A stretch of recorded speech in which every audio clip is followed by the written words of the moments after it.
आ जाइए।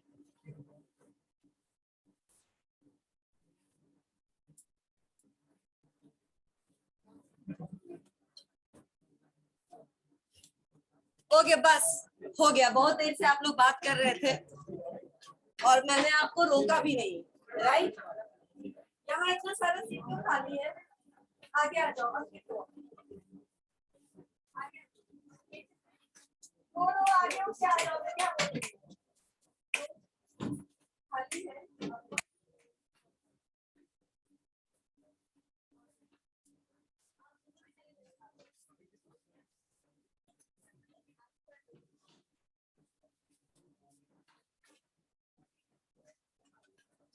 क्लास में मैंने स्पैन ऑफ मैनेजमेंट पढ़ाया था। बहुत क्विकली आप लोगों से रिकैप करके पूछूंगी मैं, स्पैन ऑफ मैनेजमेंट क्या है आपको मत बोलना। स्पैन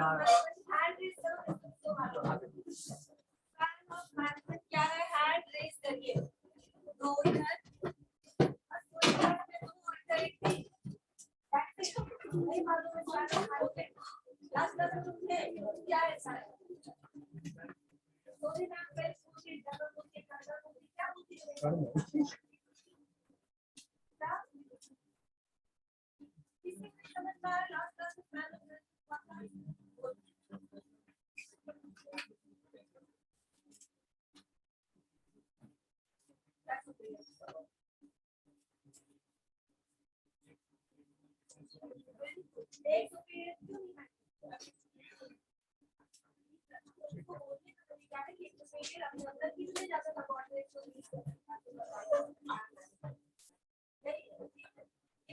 पूरा तरीका पूरा बोलेंगे, राइट। जब भी बोलेंगे तो कंप्लीट बोलेंगे। अब पूरा पूरा नहीं, एक ही लाइन में जवाब दीजिए।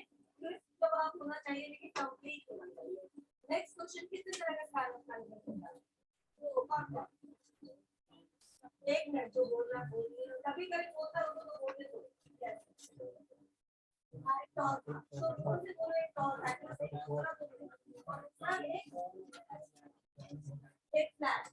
टॉल को नैरो भी बोलते हैं, फ्लैट को वाइड भी बोलते हैं। वाइड कहाँ पे होता है? Wide of span of management का क्या मतलब है, बस ये बता दो।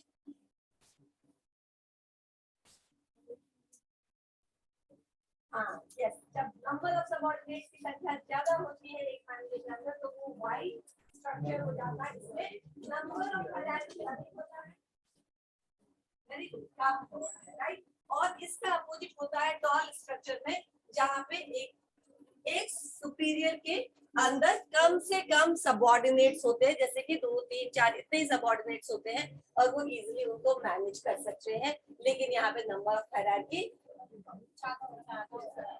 ठीक है। अब इसमें मत लटपटाओ, ठीक है ना, ये बिल्कुल क्लियर होना चाहिए, ठीक है। स्पैन ऑफ मैनेजमेंट इतना ही है, उसके pros and cons, advantage disadvantage आपको मालूम है, ठीक है। आप लिख देंगे। उस दिन एक और क्वेश्चन था कि ट्रेनिंग बता दीजिए, तो आज ट्रेनिंग पे आते हैं। ट्रेनिंग मतलब क्या? लास्ट क्लास में हम लोगों ने 1-2 लाइन डिस्कस किया था इसके बारे में, ये तो बाद में आया था। ट्रेनिंग का मतलब क्या? पहले नॉलेज और स्किल जो ऑलरेडी आपके पास है उसको और ज्यादा इनहांस करना, शार्पन करना, राइट। और ऑर्गेनाइजेशन के अपने नीड के हिसाब से उसको कस्टमाइज करना is training, right. You are getting trained. This is the example of training.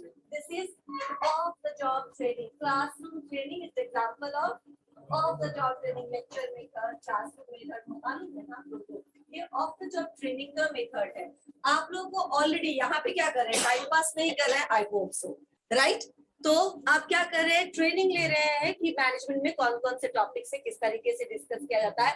यहाँ पे आपको 95% थियोरेटिकल नॉलेज मिल रहा है, राइट। जो आपका असाइनमेंट्स है, जो आपके प्रेजेंटेशंस होंगे, ये 3 साल में पूरे प्रेजेंटेशंस होंगे, जो आपके केस स्टडीज होंगे, जो आपके रोल प्ले अगर होता है तो ये सब अगर आपको करने का मौका मिला तो वो 5% हो जाएगा। प्रैक्टिकल ट्रेनिंग जो आपको थोड़ा बहुत और प्रैक्टिकली आपको समझ में आएगा, और जो आपका इंटर्नशिप होगा ना, वो जो 5th and 6th अभी, ठीक है, वो इंटर्नशिप आपको एक्चुअली रियल लाइफ एक्सपोजर देगा, ठीक है ना। तो वो बहुत छोटा सा, मतलब 1-2 महीने का वो होगा, छोटा छोटा असाइनमेंट के रूप में आपको रोल प्ले या केस स्टडी या फिर प्रेजेंटेशन करने के लिए देता है। वो थोड़ा बहुत आपको इनसाइट देता है कि फ्यूचर में ऐसा नहीं स्ट्रेस आप पे आने वाला है, एंड देन वहां पे कोई स्केप नहीं होगा, या तो डू और डाई करो या फिर जाओ, दो ही चीज होगा, है ना। यहाँ तो आप करते हैं, नहीं तो रहने देते हैं, नंबर नहीं मिलेगा तो देख लिया जाएगा, ठीक है ना। इंटरनल किसी तरह पास कर देंगे, किसी तरह नैया पार हो जाए, ये पूरा एटीट्यूड है बहुत, क्योंकि इसी एटीट्यूड के साथ बहुत लोगों का प्रेजेंटेशन रहेगा, ठीक है। तो आते हैं हम अब ट्रेनिंग पे। ट्रेनिंग का मतलब होता है जो आपके पास ऑलरेडी मैनेजरियल स्किल्स है, जो आपके पास नॉलेज है, उसको और ज्यादा कैसे बढ़ाया जाए और शार्पन किया जाए ऑर्गेनाइजेशन के नीड के हिसाब से, ताकि आप उनके लिए ज्यादा इफेक्टिव हो पाइए, ज्यादा इफिशिएंट हो पाइए, राइट। इसीलिए ट्रेनिंग दी जाती है। अब ट्रेनिंग का ये क्या है, this is the what are the purpose of training. तो ट्रेनिंग देके क्या हो सकता है, अपने मन से दो चार पर्पस बोलो। अभी मैं थोड़ी देर के लिए इसको हाइड कर देती हूँ, आप बोल सकते हैं, बहुत सारे बच्चे इसमें बोल सकते हैं, क्योंकि ये सब पढ़ने की जरूरत है नहीं। ट्रेनिंग का पर्पस क्या हो सकता है, ये तो हो गया, इम्प्रूविंग स्किल, और उससे क्या फायदा होगा, प्रोडक्टिविटी इंक्रीज होगी, और क्या फायदा होगा, क्या होगा, सेटिस्फैक्शन, जॉब सेटिस्फैक्शन होगा एम्प्लॉय को, क्योंकि वो अच्छे से काम कर पाएंगे, फ्रस्ट्रेशन नहीं होगा, यस। और क्या होगा, एफिशिएंटली वर्क कर पाएंगे, प्रोडक्टिविटी बढ़ गई, एफिशिएंटली वर्क कर पाएंगे। और क्या होगा, एम्प्लॉय मोटिवेटेड होगा, सेटिस्फैक्शन होगा। और क्या होगा, क्या होगा, ठीक है, एक्सपीरियंस, सेटिस्फैक्शन, मोटिवेशन सब समझ गए। और नया सीखने को मिलेगा, ठीक है। और क्या होगा, यस। और सोचो, और बहुत कुछ होगा, ट्रेनिंग से बहुत कुछ होता है। वेस्टेज ऑफ टाइम मिनिमाइज हो जाएगा, जितने भी रिसोर्सेज जो आप यूज करते जा रहे हैं सब इफिशिएंटली यूज हो जाएंगे, ऑप्टिमम यूटिलाइजेशन होगा, कोई वेस्टेज नहीं होगा, क्योंकि आपको अधिक ट्रेन, जब आप अधिक अच्छे से टाइम लगा के कोई चीज सीखते हैं, तो आपके बाद में जब आप रिपीट करते उस काम को, तो आपको इतना सामान भी नहीं लगता है, ठीक है ना। You know how to save the resources, तो आप कम से कम रिसोर्सेज में अच्छी प्रोडक्टिविटी, अच्छा आउटपुट दे सकते हैं। समझ में आया, पर्पस ठीक है, जितना तुम लोगों ने बोला सब चलता है, इसमें से एक भी पॉइंट गलत नहीं था, लेकिन और ऐड ऑन करते रहना है, क्योंकि और भी पर्पस है, और एक भी पर्पस मोटिवेशन है, एक्सपीरियंस बढ़ेगा, प्रोडक्टिविटी बढ़ेगी, ऑर्गेनाइजेशन का गोल अचीव होगा, इफेक्टिव होंगे, इफिशिएंट होंगे, जो वेस्टेज ऑफ रिसोर्सेज है वो बिल्कुल मिनिमाइज हो जाएगा, ओवरऑल ऑर्गेनाइजेशन कल्चर या क्लाइमेट इंप्रूव होगा, यानी कोई फ्रस्ट्रेटेड नहीं है, ठीक है ना, किसी को कोई प्रॉब्लम नहीं है, कोई कंप्लेंट्स नहीं, तो स्मूथ फंक्शनिंग होगा, हैप्पी क्लाइमेट होगा, without any complaints, without any problem issues. जो इंडस्ट्रियल रिलेशन है वो भी बेहतर होगा, क्योंकि आपने उनको बताया है। एंड देन किसी ने कहा था नया स्किल सीखने का मौका मिलेगा, तो न्यू लर्निंग होगी, तो प्रमोशन होगा, ग्रोथ होगा एम्प्लॉइज का, यानी ऑर्गेनाइजेशनल जो मोटिव्स है, जो ऑर्गेनाइजेशन पर्पस है, वो भी अचीव हो रहा है, और इंडिविजुअल गोल जो है वो भी अकम्पलिश हो रहा है ऑर्गेनाइजेशन में with the help of training. अब ये बताने की जरूरत है नहीं है, ठीक है। अब ट्रेनिंग कितने तरह के होते हैं इस पे आते हैं, ट्रेनिंग के डेफिनेशन है वो देख लेना। ट्रेनिंग दो तरह के होते हैं, on the job training end of the job training. On the job training का मतलब सिंपल है, जॉब करते करते काम को सीखना, right. Example of of the job training, ये आप क्योंकि यहाँ पे कुछ ही काम ऐसे होते हैं जिसके लिए ऑफ द जॉब ट्रेनिंग जरूरी हो जाता है, राइट। क्योंकि अभी हम आपको दे देंगे बिना किसी एक्सपीरियंस के, आपको हम दे देंगे, और मैं आपको किसी या कोई एक्टिविटी करने का मौका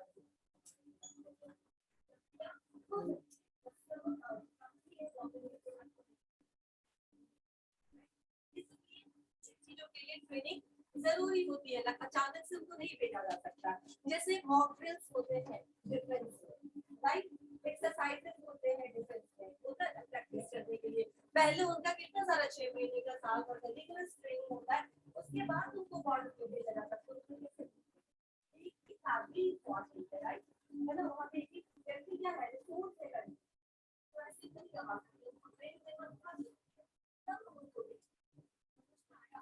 कहीं कहीं ऑन द जॉब ट्रेनिंग बहुत कंपलसरी हो जाता है, लेकिन on the job training at the beginning कुछ ऐसी चीजें हैं जहाँ पे बहुत ज्यादा रिस्क नहीं है, ठीक है, तो आपको ऑन द जॉब ट्रेनिंग में डाला जा सकता है। जैसे स्विमिंग सीखना है तो एकदम से हम आपको गहरे समुद्र में नहीं डालेंगे स्विमिंग करो, पर छोटे मोटे जो स्विमिंग पूल है और जहाँ हमको मालूम है कि हम हैंडल कर सकते सिचुएशन, जो ट्रेनर है उसको मालूम होता है कि हम क्या कर सकते हैं, सिचुएशन हैंडल कर सकते हैं, वैसे जगह पे आपको, लेकिन वहां पे आपको उतरना होगा स्विमिंग पूल में। उसका कोई क्रिटिकल किताब बुकिश नॉलेज काम नहीं आने वाला। तो कुछ ही चीजें ऐसे हैं जहाँ पे आपका on the job training compulsory training हो जाता है, और कुछ ही चीजें ऐसे हैं जिसके लिए आपको थोड़ा सा प्रायर प्रैक्टिस चाहिए, ऑन द जॉब ट्रेनिंग चाहिए। तो ऑन द जॉब ट्रेनिंग जब हम काम करते करते सीखते हैं उसी को हम ऑन द जॉब ट्रेनिंग बोलते हैं। कई बार इसमें कोई यहाँ पे आर्टिफिशियल लोकेशन नहीं है, मतलब एक्चुअल पानी है, स्विमिंग पूल है, या फिर हमारे गांव में तो तालाब में बहुत लोगों ने सीख लिया, राइट। तो जिनको सीखना तो वहीं सीख लेते हैं, पहले जमाने में ऐसे ही होता था, ठीक है, और जिनको नहीं सीखना है वो किनारे में ही रह गए, राइट। तो वो ऑन द जॉब ट्रेनिंग है, राइट, जब आप काम करते करते सीखते हैं। अब इसके एग्जाम्पल्स, इसका एग्जाम्पल्स कोचिंग है, मेंटरिंग यहाँ नहीं लिखा, मैंने पहले भी बोला था, लेकिन मेंटरिंग, कोचिंग और मेंटरिंग आपको मालूम होना चाहिए। कई बार इसमें डिफरेंस पूछ देता है शॉर्ट नोट्स में, राइट। तो क्या डिफरेंस है देख लेना। कोचिंग क्या है, अगेन जब आप ऑर्गेनाइजेशन में ज्वाइन करते हैं, अब हम ऑर्गेनाइजेशन टर्म में देखते हैं, अदरवाइज तो आप जानते हैं कोचिंग क्या है। जब हम ऑर्गेनाइजेशन को ज्वाइन करते हैं, जो आपके इमीडिएट सुपीरियर होते हैं, इमीडिएट मैनेजर होते हैं, जिनके अंदर में you are suppose to work, right, वो आपको क्या कोच करना शुरू करते हैं, वो आपको बताना शुरू करते हैं, इंस्ट्रक्शन देना शुरू करते हैं, आपको छोटा छोटा सा काम असाइन करते हैं और बताते हैं कि कैसे करना है। तो इसको क्या बोले, अब आप काम कर रहे हैं, ठीक है, उस काम में थोड़ी बहुत गलतियां होंगी, लेकिन उतनी गलतियां तो आपको मैनुअल काम से, जो बहुत लोअर इंपॉर्टेंस का काम है, उस काम से वो धीरे धीरे आपको कोच करना शुरू करते हैं, and slowly and gradually bigger responsibility assign करना शुरू करते हैं। समझ में आया? ये हुआ कोचिंग का एग्जांपल, जहाँ पे आप इमीडिएट आपको सिखा रहे हैं कैसे काम करना है, ठीक है, प्रैक्टिस के माध्यम से। अब अच्छा, मेंटरिंग में बता देती हूँ, क्योंकि अभी मैंने मेंटरिंग भी बताया। मेंटरिंग कैसे होता है ऑर्गेनाइजेशंस में, कुछ जो न्यू ज्वाइनीज होते हैं, सपोज करो सब 1-2 महीना 3 महीना काम करते हैं, उसमें जो एक्सपीरियंस्ड टॉप लेवल के मैनेजर होते हैं वो एक्चुअली ऑब्जर्व कर रहे होते हैं, कुछ रिस्पॉन्ड नहीं करते, अपना कोई रिएक्शन भी नहीं देते हैं हर समय, लेकिन दे कीप ऑन ऑब्जर्विंग कि आप काम कैसे करते हैं, ठीक है। उसमें से टॉप लेवल मैनेजमेंट को या हायर मिडिल लेवल मैनेजमेंट को ये लगता है कि इसमें से जो न्यू ज्वाइनीज है, मान लो 50 आए हैं, 100 आए हैं, इसमें से 3-4 बहुत अच्छा काम करता है, उसकी पोटेंशियल है और ज्यादा काम करने की, उनको पता चला, कहते हैं ना उनको समझ में आ जाता है कि कौन इस काम में ज्यादा इफेक्टिव हो सकता है, और इसको और ज्यादा ट्रेनिंग करेंगे या हम और ज्यादा सिखाएंगे तो वो हमारे लिए फ्यूचर में बहुत काम का असेट। ऑर्गेनाइजेशन के लिए 2 चीज होते हैं, इधर man power goes the asset side और लायबिलिटी साइड। लायबिलिटी बहुत देर तक चलता रहा, ठीक है, उनको एक आध बार वार्निंग और मेमो के बाद बोल दिया जाता है कि आप क्या करते हैं, जो असेट होते हैं उसको रिटेन करके रखने के लिए, रिटेन मतलब होल्ड करके रोक के रखने की कोशिश करते हैं ऑर्गेनाइजेशन के जो मैनेजर्स होते हैं। तो ऐसे लोगों को अब ये कि कंपलसरी है ना, जितने लोग आए हैं उनको सिखाएंगे, this is compulsory, mentoring is not compulsory, mentoring will applicable when top level management thinks that somebody has very high potential to perform, right। तो वो क्या करेगा, वो अपने आप से जो मेंटर होगा, यानी जो उनके बॉस होंगे, इमीडिएट बॉस नहीं, जो मिडिल लेवल के टॉप लेवल के बॉस, वो बोलेंगे कि हम इसको मेंटरिंग करेंगे। मेंटरिंग करेंगे मतलब ये मिलेंगे जुलेंगे, कुछ प्रॉब्लम्स लेंगे, डिस्कस करेंगे और फाइंड आउट करेंगे कैसे, मतलब जैसे कि तो रिसर्च करोगे तो तुम लोग को गाइड मिलेगा। जब हम एमबीए में इंटर्नशिप कर रहे थे तो हम लोग को गाइड था, सब गाइड कुछ करते नहीं थे, सिंपल जहाँ प्रॉब्लम हुआ था, जहाँ फंसे ना, वो बता देते थे यहाँ पे तुम ये करो, करके कुछ नहीं देना होता है आपको, वो हल्का फुल्का इंस्ट्रक्शन देते रहेंगे ताकि आप आगे बढ़ते जाइए। मेंटरिंग में भी होता है, मेंटरिंग आपको पूरा मेंटल फ्रीडम देगा कि आप चूज करिए अपना रास्ता इस प्रॉब्लम को सॉल्व करने का, और आपको थोड़ा मार्गदर्शन करता होगा। ये होता है मेंटरिंग, जो इनिशिएटिव लिया जाता है टॉप लेवल या हायर मिडिल लेवल मैनेजमेंट की साइड से। अगर आपको पोटेंशियल है मैं इसको ट्रेन करूंगा और ज्यादा इफेक्टिव ऑर्गेनाइजेशन के लिए। सक्सेशन प्लानिंग भी एक ऐसा ही वर्ड है। सक्सेशन प्लानिंग मतलब दशरथ के राज्य में राजा राम ही बनेंगे, वो कैसे हुआ? क्योंकि वो उनमें सब सारा मर्यादा पुरुष होने का सारा गुण था, तभी ये डिसीजन लिया गया ना। तो सक्सेशन प्लानिंग यानी हमारे ऑर्गेनाइजेशन में who will be successor after this, right, है ना? वहाँ पे भी सक्सेशन प्लानिंग की जाती है कि इसके बाद कौन संभालेगा ये जिम्मेदारी ऑर्गेनाइजेशन को रन करने का। तो ऑर्गेनाइजेशन आइडेंटिफाई होता है इसी तरीके से ऐसे, और उनको उसी समय से ट्रेनिंग देना शुरू करते हैं। फ्यूचर में 5 साल 3 साल 10 साल बाद जो जरूरत पड़े वो वहीं पे कितनी काम कर सके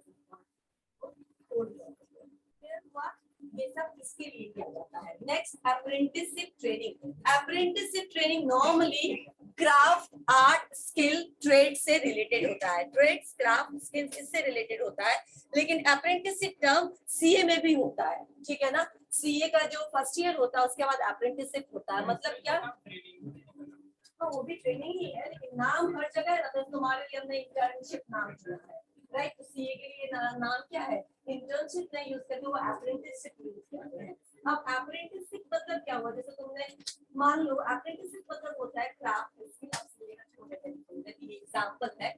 ऐसे ट्रेड्स में, टेक्निकल ट्रेड्स में आपको जो आपके सीनियर है वो क्या करेंगे? अभी हर जगह सीनियर ही रहेगा, वो ऑलरेडी इस काम को जानते हैं।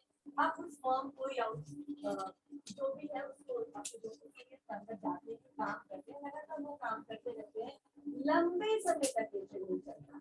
लंबे समय तक ये ट्रेनिंग चलता है मतलब साल भर। तुम्हारा इंटर्नशिप कितना 2.5 महीना 1 महीना यही होता है। उनका जो अप्रेंटिसशिप होता है साल भर का होता है, ज्यादा राइट। अब अप्रेंटिसशिप में साल 1 साल काम करना, काम करके और काम करते करते सीखेंगे कि कैसे काम किया जाता है। जो भी आपका टेक्निकल नॉलेज है उसको आप क्या करें? प्रैक्टिकली करते रहते हैं, ऑन द जॉब ट्रेनिंग। अभी देखते हैं आप काम करके शुरू करें, वहाँ से आपको कुछ टाइपिंग किया जाता है, सैलरी नहीं बोला जाता है, आपको कुछ पैसे मिले ऑर्गेनाइजेशन की तरफ से, तो that is known as stipend.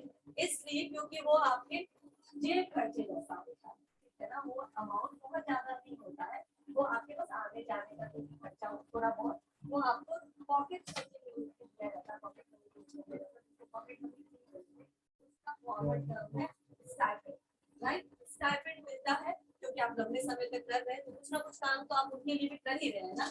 आपका पर्पस पूरा होता है कि आप काम, आपको काम करने का मौका मिला, आप सीखे। उनका पर्पस होता है कि उनका कुछ एक्स्ट्रा काम जो होता है वो हो जाता है, राइट? समझ में आया? आगे बढ़े। कुछ क्वेश्चन है तो पूछ लो, अगर कुछ क्वेश्चन आया है तो पूछ लो। नो? किसको? अप्रेंटिसशिप को। देखो, the apprenticeship is a type of training which is given related to trade, craft, technical skill. It operates for longer period. Yeah, it has been done for longer period and it comes with certain amount of stipend, right? Here, the exposure is on the job. The purpose of candidate, the purpose of the student activity, the opportunity to learn the skill, and the purpose of organization is some extravagant example is the apprenticeship training, right? Training. Clear? आप जैसे भी question चाहे लिख सकते हैं, पढ़ना clear होना चाहिए, समझ में आए। कोचिंग का मतलब ऑर्गेनाइजेशन के अंदर आपको सुपीरियर सिखा रहे हैं, अप्रेंटिसशिप का मतलब है आप जाकर के सीख रहे हैं किस चीज से रिलेटेड, तो कोचिंग किस चीज से रिलेटेड है। ये नॉर्मली ट्रेड, क्राफ्ट, स्किल या टेक्निकल नॉलेज से रिलेटेड होता है। आईटीआई मालूम है ना, टेक्निकल नॉलेज उसमें दिया जाता है। वैसे ही नाउ जॉब रोटेशन, अब इस पे आए।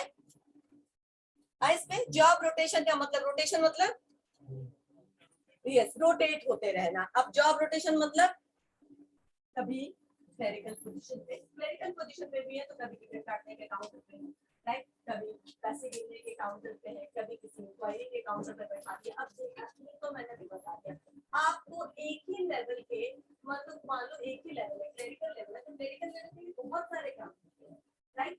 उसके डिफरेंट लेवल्स पे आपको क्या क्या महीने हो गए हैं, अलग अलग जगह आपको रिपीट करते हैं।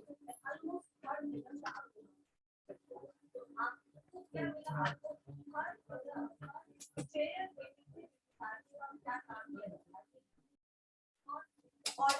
फायदा क्या होता है कि ऑर्गेनाइजेशन को कल को जाके कोई एब्सेंट है, कल को कोई नहीं आ रहा है, तो आपको वो आसानी से उसे रिप्लेस कर सकता है, उस जगह पे डाल सकते हैं, क्योंकि आपने वो भी काम सीखा हुआ है, राइट। अपने एम्प्लॉय को मल्टीटास्किंग बनाने के लिए जॉब रोटेशन किया जाता है, राइट। इससे आपको डिफरेंट जॉब असाइनमेंट्स के जो चैलेंजेस है और जो वहां पे काम रिस्पॉन्सिबिलिटीज है, ये भी आइडिया आ जाता है, लेकिन लेवल एक ही रहता है, ठीक है ना। जैसे कि जो भी ऑफिसर लेवल है, तो ऑफिसर लेवल की जो डिफरेंट ड्यूटीज होते हैं, सब थोड़ा थोड़ा हैंडल करने के लिए मिलेगा, डिफरेंट शिफ्ट्स में काम करने का मिलेगा, डिफरेंट पोजीशन में काम करने का मौका मिलेगा, ताकि आप डिफरेंट पोजीशंस के जो चैलेंजेस है, जो रिस्पॉन्सिबिलिटीज है, उससे रूबरू हो पाए। क्लियर हुआ? क्लियर है? जॉब रोटेशन से आगे बढ़े, ये मेथड भी है, आपको एक्सपोजर देता है अलग अलग काम से, एक ही ऑर्गेनाइजेशन के डिफरेंट डिफरेंट काम जो है उनसे आपको मिलते हैं आप, और आपको पता चलता है कि ये काम कैसे कैसे होता है। जॉब रोटेशन के बाद वेस्टिब्यूल ट्रेनिंग, ठीक है। वेस्टिब्यूल ट्रेनिंग देखो, ये actually on the job training नहीं है, लेकिन लगेगा आपको ऑफ द जॉब ट्रेनिंग जैसा। इसलिए वेस्टिब्यूल ट्रेनिंग, मान लो प्रोडक्शन लाइन में किसी मैन्युफैक्चरिंग यूनिट का हम एग्जांपल ले लेते हैं, तो एक ऑलरेडी एस्टैब्लिश्ड का प्रोडक्शन लाइन होता है।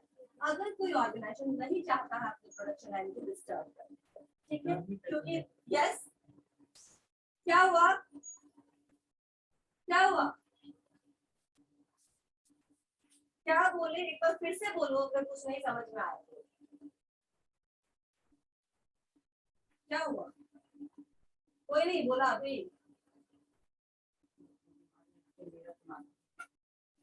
ओके, लेट इट बी, आगे से बात नहीं होना चाहिए। मैं वेस्टिब्यूल ट्रेनिंग बता रही हूँ। मान लीजिए आप अपने प्रोडक्शन लाइन में, तुम लोग को 3 साल कैसे पढ़ाओगे, अंदर से कोई मोटिवेशन नहीं होगा, मालूम है। बच्चे को पढ़ाने का खुद से मोटिवेशन आता है। अभी जो तुम्हारे सीनियर है ना, बस वही तक मोटिवेशन निकालता। रोशन वाला बैच, अंकित भी है उसमें, रोशन भी है उसमें, बहुत सारे बच्चे ऐसे याद है, बच्चे का रोल नंबर सब याद रहता है। वो याद है प्रत्यय और माही, गौरव, अनिशा, ये सब वाला बैच जो आपके इमीडिएट सीनियर है, पढ़ाने का मोटिवेशन होता है उस बैच में, क्योंकि बच्चे वैसे हैं। यहाँ पे मोटिवेशन यहाँ रहता है, अपना काम करो, देखिए राइट, यहाँ पे मन नहीं करता है, क्योंकि वाइब्स वैसे ही आ रहे हो सकता है आप लोगों को भी वैसे ही वाइब्स वैसे ही जा रहे हो, ये मैम को देख लेना है, ये भी हो सकता है, ये भी उतना ही पॉसिबल है जितना मेरे मेरे तरफ से ये पॉसिबिलिटी होती है। मैं बोल देती हूँ, आप लोग बोल नहीं पा रहे हैं, ठीक है, वो अलग बात है। अब सुन लो, वेस्टिब्यूल ट्रेनिंग क्या होता है। वेस्टिब्यूल ट्रेनिंग, मान लो मुझे अपने प्रोडक्शन लाइन को नहीं डिस्टर्ब करना, ऑलरेडी चल रहा है काम, ट्रेंड लोग वहां पे काम कर रहे हैं, अगर हम अनट्रेंड लोगों को वहां ले जाके ट्रेनिंग देंगे तो क्षति हो सकता है, शेड्यूल टाइम से खत्म नहीं होगा, रिसोर्सेज हो सकते हैं ज्यादा वेस्ट हो जाए, राइट, ये प्रॉब्लम्स हो सकती है। तो ऑर्गेनाइजेशन क्या करे, अपने ऐसे एम्प्लॉय को कैसे चलेंगे, प्रोडक्शन लाइन भी नॉर्मल रखना है, प्रोडक्शन को नहीं डिस्टर्ब करना है, किसी भी काम को डिस्टर्ब नहीं करना है, तो वैसा ही सब कुछ, वैसा ही एक सेटअप ऑर्गेनाइजेशन क्या करता है कि अपना एक दूसरे जगह पे, दूसरे लोकेशन पे क्रिएट करते हैं, ठीक है। वहां पे भी काम हो रहा होता है, वहां पे जब ट्रेनिंग आते हैं तो वहां जो ट्रेनर होते हैं वो उनको वैसे ही प्रोडक्शन लाइन पे काम करके दिखाते हैं। सिंस आप वहां भी काम करते करते सीख रहे हो, सेम सिचुएशन है, सेम सिनेरियो है, लेकिन वो जो प्रोडक्शन लाइन है वो सिर्फ ट्रेनिंग के लिए यूज किया जाता है, वो उनके मेन प्रोडक्शन लाइन का पार्ट नहीं होता। बस ट्रेनिंग को ट्रेनिंग देने के लिए उस चीजों को यूज किया जाता है। ट्रेनिंग खत्म, वो कमरे में लॉक लग गया, नेक्स्ट ट्रेनिंग जब सेशन शुरू होगा तो फिर वो उसमें जाएंगे और यूज करेंगे। तो इसका पॉजिटिव पॉइंट ये है कि आपका प्रोडक्शन लाइन चलते रहता है, नीचे कोई एक्सीडेंट या हार्म या वेस्टेज नहीं होता। लेकिन इसका नेगेटिव पॉइंट ये है कि ऑर्गेनाइजेशन पे थोड़ा कॉस्टली पड़ता है, अलग से एक सेटअप बनाना पड़ता है जो सिर्फ ट्रेनिंग के लिए होता है, बाकी आपका बसें और जॉब का सेटअप है वो डेप्रिसिएट होते रहता है, क्योंकि हमेशा तो कोई यूज होता नहीं है। तो ये वेस्टिब्यूल ट्रेनिंग, इसीलिए मैंने कहा कि बहुत ज्यादा ऑफ द जॉब ट्रेनिंग जैसा लगेगा, क्योंकि यहाँ पे काम करके सीख रहे, इसीलिए सिर्फ ऑन द जॉब ट्रेनिंग में। अदरवाइज आर्टिफिशियल सिचुएशन तो है, आर्टिफिशियली आपने क्रिएट तो क्या क्रिएट क्या किया, एग्जैक्टली वही चीजें जो आपके प्रोडक्शन लाइन में है। समझ में आया वेस्टिब्यूल ट्रेनिंग? मैं थोड़ा फास्ट भी हूँ, तो अगर नहीं समझ में आता है तो मुझे बता देना। यस, डमी सेटअप के बारे में फिर पढ़ेंगे। इट्स एक्चुअली डमी ही है लेकिन एक्चुअल, ठीक है ना, वो सब कुछ है जो आपके नॉर्मल प्रोडक्शन लाइन में होता है, ठीक है। इसीलिए इसको हम ऑन द जॉब ट्रेनिंग कह रहे हैं, और आपको यहाँ पे भी काम करते करते सिखाया जाता है, राइट। ओके, ये सब हो गया ऑन द जॉब ट्रेनिंग के एग्जांपल्स। टाइप्स आपको पूछा जा सकता है। अंडर स्टडी एक सिंपल है, मैं बता देती हूँ। अंडर स्टडी होता है नॉर्मली ये पढ़ाई के क्षेत्र में यूज किया जाता है। ये ट्रेनिंग मेथड जो लोग पीएचडी कर रहे होते हैं उनको एक सुपरवाइजर मिलता है, ठीक है ना। जैसे मैंने आपको बोला नहीं, जैसे कि मैंने आपको ना इंटर्नशिप करेंगे तो आपको एक गाइड मिलेंगे जो आपके ही टीचर होंगे, आपके ही सर होंगे, आपको ग्रुप को असाइन किया जाएगा। खासकर एमबीए लेवल पे होता है जब आप अपना समर प्रोजेक्ट करने जाते हैं। अब यहाँ पे मैं बोलूँ कि पीएचडी आप करते हैं तो नॉर्मली एक सुपरवाइजर यूनिवर्सिटी आपको अलॉट करता है, क्योंकि एक रिसर्चर होता है वो उसको बहुत लंबे समय तक 3 साल 4 साल 5 साल का ये टेन्योर होता है, नॉर्मली 4 साल का, जिसमें आपको ये कंप्लीट करना होता है। तो 4 साल तक जितना आपको हैंडहोल्डिंग चाहिए, जितना आपको सपोर्ट चाहिए, क्या आपको रिपोर्ट का रूपरेखा रहेगा, क्या स्ट्रक्चर है, वो सब बनाने में आपकी मदद करते हैं। अंडर स्टडी यही होता है कि किसी के अंदर रह करके आप क्या कर रहे हैं, नॉलेज हासिल कर रहे हैं और वो समय समय पे आपको गाइड कर रहे हैं, इसीलिए इसको हम अंडर स्टडी बोलते हैं। हाँ बिल्कुल, इसको याद है एग्जाम्पल। अंडर स्टडी वही एग्जाम्पल हुआ कि वो अपने फादर के अंदर असिस्टेंट डायरेक्टर का काम कर रहा था और उनसे काम सीख रहा होता है। ये भी है अंडर स्टडी का एग्जाम्पल। शाबाश, चलो उसको याद रहा। चलिए अब आपको अंडर स्टडी समझ में आ गई थी, थोड़ा सा मत लिख लेना एग्जाम में, right. Just understand the purpose of that example कि क्या होता है under study. Now merits and demerits क्या हो सकते हैं ऑन द जॉब ट्रेनिंग के। It is directly in the context of job, मतलब नो इफ एंड बट, कोई इधर उधर नहीं, सीधा आपको काम से रिलेटेड चीजें सिखाई जाएंगी, है ना। एकदम जॉब जो भी आप कर रहे हो करते करते सीख रहे हैं तो एकदम से जॉब रिलेटेड काम होगा, डायरेक्ट होगा। दूसरा it is often informal. Informal क्यों है, कोई बता सकता है? ये पहला भी नहीं है इस बात का, कोई बता सकता है? इनफॉर्मल ये कैसे है? मैं तो ऑर्गेनाइजेशन से करते हैं, ऐसा बोले तो ऑर्गेनाइजेशन में सिखाया जाता है। How it becomes informal?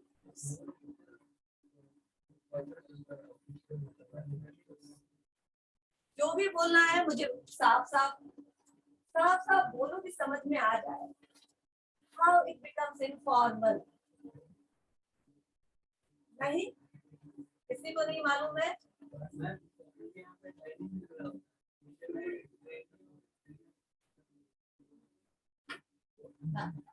ठीक है, मैं वापस से बताती हूँ। देखो, है तो ये फॉर्मल सेटअप है, ट्रेनिंग दी जा रही है फॉर्मल सेटअप में। एक बॉस अपने सबऑर्डिनेट्स को ट्रेनिंग दे रहा है, तो इनफॉर्मल ये ऐसे है क्योंकि स्ट्रक्चर्ड नहीं होता है। ये लेसन जैसे आपका है, ये लेसन सबसे पहले इंट्रोडक्शन, उससे पहले इसका सबसे पहले इंट्रोडक्शन, फिर इवोल्यूशन, फिर प्लानिंग, फिर ऑर्गेनाइजिंग। एक सिस्टमेटिक वे में आप गए ना, आपको मालूम है ना कि कल क्या होने वाला है क्लास में, मोस्टली, ठीक है ना। अचानक से अगर सुन में नहीं करते हैं क्लास में तो मालूम है ना कि क्या होने वाला है, इसलिए मैंने मोस्टली बोला, कभी कभी सरप्राइज हो जाता है, ठीक है। But then that is structure, है ना। जब आपको मालूम है कि कल क्या है, परसों क्या होने वाला है, ये किस टॉपिक पे ट्रेनिंग देने वाले हैं, तो वो काइंड ऑफ फॉर्मल ट्रेनिंग। यहाँ पे कुछ नहीं बताया जाएगा आपको, आओ वेट रजिस्टर करो, ठीक है ना, इस वजह से काम शुरू करते हैं। फॉर्मल है ना, अभी रजिस्टर करा रहे हैं, हो सकता है 3 घंटे के बाद कुछ और काम हो जाए, थोड़ी देर छोड़ दो, वो बनेगा। आप समझ में आया? इनफॉर्मल होता है, कोई स्ट्रक्चर नहीं होता है कि आपको क्या सीखना है, जो दे दिया गया तो सिखा दिया गया, वो आज की लर्निंग। कल फिर आप जाएंगे, आपको नहीं पता कल क्या सीखने वाले। कल अगेन जो उनके सामने आ गया चैलेंज, जो उनका पास आ गया वो आपको दे देंगे, आप सीख लेंगे, वो आपकी लर्निंग। तो ये इनफॉर्मल है क्योंकि ये स्ट्रक्चर्ड नहीं होता है। क्लियर? अब ये भूलेंगे नहीं एग्जाम तक कम से कम, उसके बाद तो सब हो जाएगा, ठीक है, कोई बात नहीं है, याद भी दिला दिया जाएगा क्योंकि ये ऑलमोस्ट हर 3 जो है ना, पहला सेमेस्टर, दूसरा सेमेस्टर और तीसरा सेमेस्टर, सब में हम पीपीएम, ओबी और एचआरएम की बात करते हैं, और सब जगह घूम फिर के ये आएगा। सब कुछ नहीं आएगा, certain part of PPM will come in OB, certain part of PP and OB will come on HRM. तो आप 3 साल तक कुछ न कुछ सुनते रहेंगे तो कुछ कुछ याद रहेगा आपको, उसके बाद भगवान मालिक है। It is most effective because of its learning by experience। सबसे ज्यादा इफेक्टिव होता है, क्यों? क्योंकि आप इसको कर रहे हैं, सीख रहे हैं, करते हुए। यहाँ जितना भी मैं बोल रही हूँ ना, वर्थलेस, राइट, वर्थलेस मैं खुद बोल रही हूँ क्योंकि आपको कुछ याद नहीं रहेगा एग्जाम के बाद। एग्जाम तक याद रहा तो गनीमत है, राइट, लेकिन उसके बाद कुछ याद नहीं रहेगा, राइट। थोड़ा बहुत कुछ याद रहेगा, मैं कुछ कुछ पक करती थी क्लास में, कुछ याद नहीं रहेगा। बट आप करो, करके देखो, ठीक है ना। करके देखने के बाद तुम देखो कि कैसे जिन जिन लोगों ने अपना प्रेजेंटेशन दिया है, अगर वो ईमानदारी से खुद से बना करके मेहनत करके प्रेजेंटेशन दिए होंगे, वो जो टॉपिक था वो आपको ज्यादा समझ में आया, इसलिए याद रहेगा क्योंकि आपने उससे समय दिया, जानने की कोशिश की, थोड़ा और आसान बनाने का कोशिश किया होगा, ऐसे लैंग्वेज मिले जो ज्यादा इजी हो जाए, ज्यादा कुछ आसान से उसको बता सकती, या एग्जांपल्स दिया होगा, या व्हाटएवर जो कुछ भी आप करके सीखते हैं वो आपके साथ लंबे समय तक रहता है। इसीलिए एक बार कुछ आता है ना, आपके डिबेट में आया होगा, बहुत सारा टॉपिक जिसमें आया होगा कि क्वालिफिकेशन इज इम्पोर्टेंट और एक्सपीरियंस इज इम्पोर्टेंट, राइट। तो दोनों ही इम्पोर्टेंट है, ये बात सही है कि क्वालिफिकेशन भी इम्पोर्टेंट है, लेकिन अगर मैं भी आपको सलाह दूंगी कि अगर आपको बीबीए के बाद अवसर मिले, ठीक है ना, जॉब करने का, तो 6 महीना साल भर जरूर करो, ठीक है ना। देन तुम एमबीए या फिर हायर एजुकेशन में जाओ, क्योंकि ये जो एक्सपीरियंस है ना वो बहुत काम करता है, बहुत मैटर करता है। आप करके सीख रहे हैं, अब आपको सच में पता चलेगा ये मैम अब क्या बोल रही है, ट्रेनिंग समझ में आया, इसका क्या मतलब होता है, इस ट्रेनिंग का मतलब होता है क्या है, कितना पसीना निकाल देता है जब हमको जा करके ऑर्गेनाइजेशन में ये काम करना होता है, ठीक है, ठीक है, समझ में आया। तो ये आपको तब आप रिलेट कर पाएंगे, एक एक टॉपिक को अपने रियल लाइफ सिचुएशन से रिलेट कर पाएंगे, ऐसे नहीं समझ में आएगा, ठीक है। तो इसीलिए ये क्यों ज्यादा इफेक्टिव होता है, करके सीखते हैं। तुमको हम केक छूने भी ना, ठीक है, एक एग्जांपल तुमको हम केक छूने भी ना और तुम्हारे सामने पूरा प्रोसेस करके दिखा दे कि केक ऐसे बनाया जाता है, ऐसे आइस की जाती है, सब बता दे, याद रहेगा। एक आध हफ्ते में सारे सेट्स हो जाएंगे, लेकिन तुमको हम वही केक बनाने का मौका दे दोनों के लिए, फिर वो तुम्हारा हो जाएगा, समझ, तुम्हारा हो जाएगा मतलब आप कहीं पे भी बना सकते हैं, ठीक है, थोड़ा खराब बनेगा, धीरे धीरे एफिशिएंसी बढ़ेगी, धीरे धीरे इम्प्रूवमेंट आएगा, लेकिन अब आपको क्या होगा, बना लिए हैं तो आपको पता चल जाएगा, भूलेंगे नहीं आप, समझ में, स्टेप्स आपके साथ हो जाएगा। यही फर्क है, लर्निंग लर्निंग बाय एक्सपीरियंस बहुत ज्यादा इफेक्टिव होता है, और ये आप भी जानते हैं, समझ में आया। इट इज लिस्ट एक्सपेंसिव क्यों, क्योंकि फेस्टिवल ट्रेनिंग को छोड़ दो तो बाकी किसी ट्रेनिंग में अलग से कोई अरेंजमेंट नहीं, ना ट्रेनर है, ना इंफ्रास्ट्रक्चर है, ना कहीं बाहर लेके जाना है, ना कोई टूल खरीदना, ना कोई इंस्ट्रूमेंट खरीदना, ना कोई स्पेशलाइज्ड ट्रेनर बुलाना है, जो बॉस है वही सब सिखा देगा, समझ में आया। यस, क्या पेमेंट अप्रेंटिसशिप वगैरह में नहीं देना, इंटर्नशिप में नहीं देना, लेकिन जब आप किसी ऑर्गेनाइजेशन में ज्वाइन करोगे एज ए ट्रेनी तो आपको सैलरी मिलेगी, ठीक है ना। जब मान लो तो एसबीआई बैंक में ज्वाइन करते हो या फिर किसी दूसरे ऑर्गेनाइजेशन को ज्वाइन करते हो, सबसे पहले जो आपको तगमा मिलता है वो मैनेजमेंट ट्रेनी का मिलता है, तो यू आर ट्रेनी देयर, ठीक है ना, एक साल तक आप ट्रेनी रहते हो और आप प्रोबेशन पीरियड में रहते, कंफर्मेशन नहीं हुआ रहता आपका, लेकिन उस पीरियड में भी आपको जो सैलरी तय हुई होती है वो मिलेगा। हमेशा ये सैलरी की वजह से लिस्ट एक्सपेंसिव हो ये जरूरी नहीं, लेकिन अदर चीज मैंने बताई आपको ना, ये चीजें हर जगह है, फेस्टिवल ट्रेनिंग को छोड़ के हर जगह वही नॉर्मल सेटअप उसी में काम सीखते हैं, ठीक है। Next, trainees are highly motivated, क्यों मोटिवेटेड रहेंगे, क्योंकि उनको काम करने का मौका दिया जा रहा है, ठीक है ना। क्रिकेट में बैटिंग का मौका नहीं तो बैटिंग सिखाते रहो, भाग जाएगा बच्चा, बराबर बोर होता है, उसको दो बैट संभालने का मौका, फिर उसको मजा आएगा ना, भले वो खराब चले, क्लियर। तो ये इसीलिए क्या होता है कि ट्रेनिंग जो होते हैं, सीखने वाले होते हैं, वो मोटिवेटेड होते हैं, क्योंकि आप उनको दे रहे हैं एक्सपीरियंस, काम करने का मौका दे रहे हैं। It is free from artificial classroom situation, यानी ये बोरिंग सिचुएशन नहीं होता है वहां पे, क्लियर। और कुछ डिमेरिट, ड्रॉबैक्स क्या है, कुछ हिल गया शायद, ओके। ट्रेनर में नॉट बी एक्सपीरियंस, ये क्यों बोल रहे हैं हम, वो बॉस है, वो ऑलरेडी उनको काम करने का अनुभव है, लेकिन काम करने, काम आने और काम सिखाने में कुछ अंतर आपको लग रहा है कि होता होगा, सब लोग उतने इफेक्टिव नहीं होते। जो ट्रेनर होते हैं, यानी जो स्पेशलाइज्ड ट्रेनर होते हैं, आपके घर में बहुत लोगों को स्विमिंग आती है, लेकिन वो सब स्पेसिफिक ट्रेनर होंगे जरूरी नहीं है, राइट, बन पाए जरूरी, क्योंकि एक ट्रेनर होना एक कला है, उसके लिए आपको स्पेसिफिक उस तरीके का आपको नॉलेज दिया जाता है, ट्रेनिंग दी जाती है ट्रेनर बनने के लिए, राइट। लेकिन यहाँ पे क्या है, बॉस ट्रेनर है जिसको काम तो बहुत आता है, ज्ञान भी बहुत ज्यादा है, पर उसको ट्रेनिंग देने का गुण नहीं होते, तो वो हो सकता है बहुत ज्यादा इंटरेस्ट ना ले, ये भी हो सकता है तो सिखाने में बहुत इंटरेस्ट ना ले, या फिर बहुत इफेक्टिवली आपको सिखा नहीं पाए, राइट। ये इसके ड्रॉबैक है। नॉट सिस्टमेटिकली ऑर्गेनाइज, तो ये भी ड्रॉबैक है, मालूम है आपको। पुअरली कंडक्टेड प्रोग्राम्स, अगर हम थोड़ा सा भी, जो आपके बॉस है, जो आपके सुपरवाइजर है, आप कुछ ऐसा काम करें, मान लो इलेक्ट्रिकल, ठीक है ना, तो ऑब्वियसली वो करंट से रिलेटेड काम करेगा, एसी बीसी ये सब में काम कर रहा होगा, वहां पे जरा सा भी कोताही हुई तो करंट लग जाएगा, आदमी गया।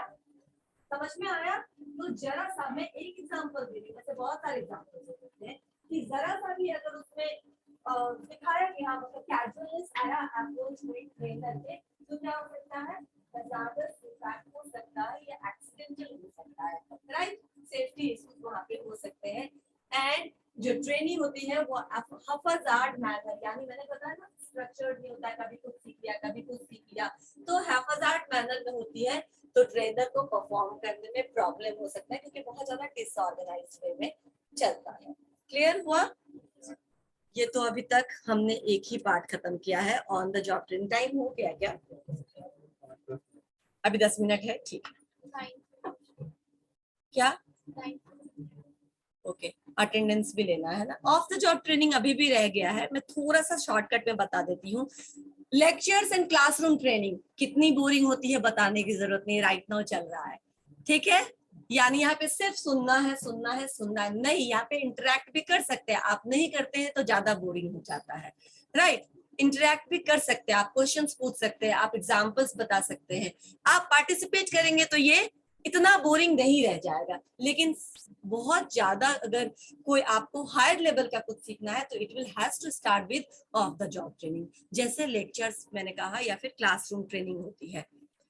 कॉन्फ्रेंस मेथड, ऑर्गेनाइजेशन को ज्वाइन करने के बाद भी आपको ऐसे बोरिंग जो कॉन्फ्रेंसेस है वो अटेंड करने पड़ेंगे, जहाँ पे एक्सपर्ट्स आते हैं, ठीक है, स्पेशलाइज्ड लोग रहते हैं, डिफरेंट एक ही इंडस्ट्री के डिफरेंट ऑर्गेनाइजेशन से लोग आते हैं, और वो किसी एक टॉपिक को लेकर डिस्कशन करते हैं। मान लो डीमोनेटाइजेशन है, तो how to come up with this problem, कैसे हम कैशलेस इकोनॉमी को और ज्यादा स्ट्रांग बना सकते हैं, इस पे कॉन्फ्रेंस चल रहा है, ऑर्गेनाइजेशन में भेज देगी, जाओ, ठीक है ना, वो ट्रेनिंग हो गया। कॉन्फ्रेंस अटेंड करना, अच्छा खाना मिलेगा आपको, अच्छी ट्रेनिंग मिलेगी, एसी रूम रहेगा, खाने के बाद सब सो जाते हैं, राइट। ये भी होता है, लेकिन जगाने के लिए वहां पे कुछ कुछ एक्टिविटी रखी जाती है ताकि आप जाग जाए, ठीक है ना, और आप जो कॉन्फ्रेंस चल रहा है उसका फायदा हो। तो नॉर्मली कॉन्फ्रेंस भी होता है, कॉलेजेस बेसिस पे ज्यादा होता है, हायर एजुकेशन में कॉन्फ्रेंस वगैरह होता है, लोग जाते हैं, पार्टिसिपेट करते हैं, सर्टिफिकेट मिलता है कि कॉन्फ्रेंस में, उसका बहुत वैल्यू होता है। लेकिन होता कैसे है ये? ऑफ द जॉब, ठीक है ना, सिर्फ उसमें शास्त्रार्थ होता है, ठीक है ना, विद्वान लोग डिस्कशन करते, इसी को शास्त्रार्थ बोलते थे ना पुराने जमाने में, मालूम नहीं। बिजनेस गेम्स मतलब, अच्छा ठीक है मैं बताती हूँ, बहुत सारे आईटी कंपनीज ज्यादा यूज करती है इसको, और भी बहुत सारी बड़ी बड़ी कंपनी, छोटी कंपनी भी यूज करती है। बिजनेस गेम्स मतलब जैसे मैंने वेरी स्ट्रेसफुल, ठीक है ना, ऑर्गेनाइजेशन का काम है, जैसे ये स्ट्रेसफुल माहौल है उतना ही सबसे ज्यादा स्ट्रेसफुल माहौल आपको ऑर्गेनाइजेशन में मिलेगा।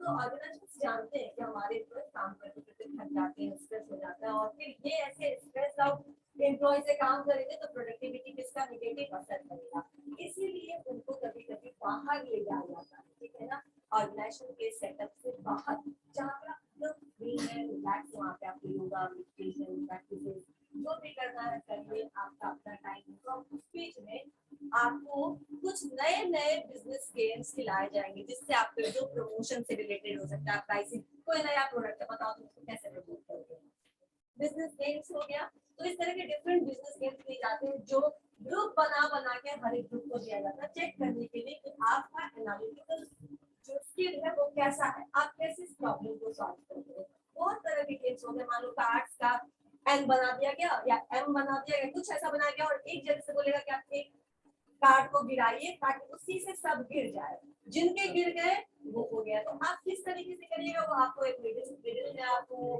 टक करना है या साइड में करना है, जहाँ करना है, यू थिंक ऑफ ग्रुप की तरह ये सब काम किया जाता है। इसमें 3-4 गेम्स ट्रेनिंग का है, ठीक है ना, आउटिंग है, सब कुछ है इसमें इन्वॉल्व, ताकि वो स्ट्रेस फ्री भी हो सके, एनालिटिकल टेस्ट भी हो सके किसी भी एम्प्लॉय का। तो बिजनेस गेम्स भी प्रोडक्शन प्रमोशन को बढ़ाने के लिए किया जाता है। रोल प्लेइंग मतलब तुम भावी जनरल मैनेजर बन सकते हो, ठीक है ना, ऑर्गेनाइजेशन को ऐसा लगता है तो आपको वो जनरल मैनेजर बना देंगे। किस में रूल, ठीक है ना, रूल मतलब एक्चुअल में नहीं है अभी, अभी हाइपोथेटिकल जनरल मैनेजर हो तुम और ये तुम्हारे सारे सबऑर्डिनेट्स हैं, अब आप इनसे ये केस काम करवाना, how will you deal the situation, role playing in artificial situation.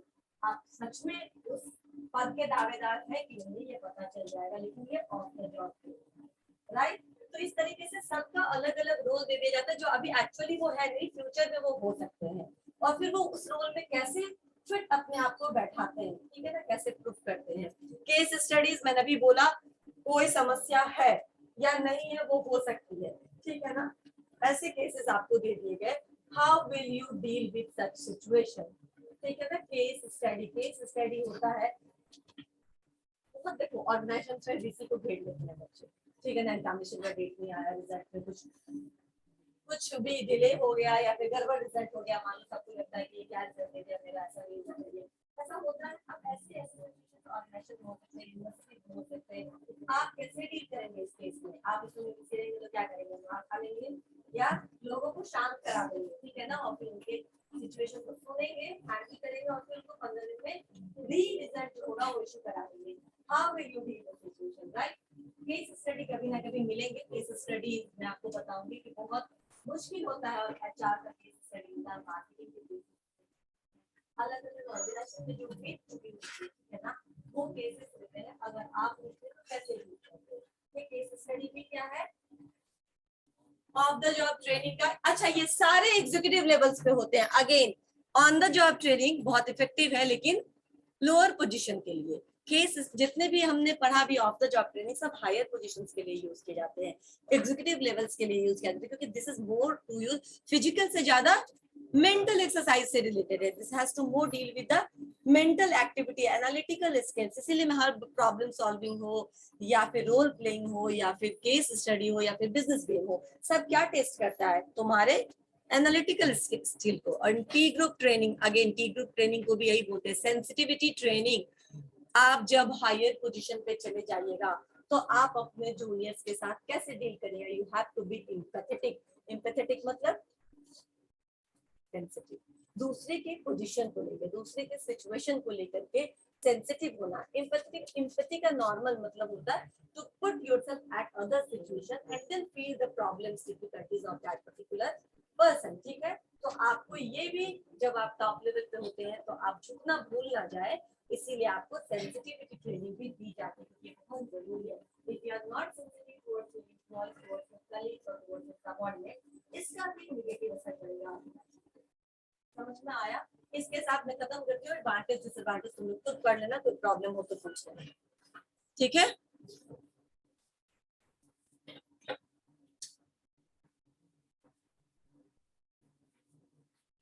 Attendance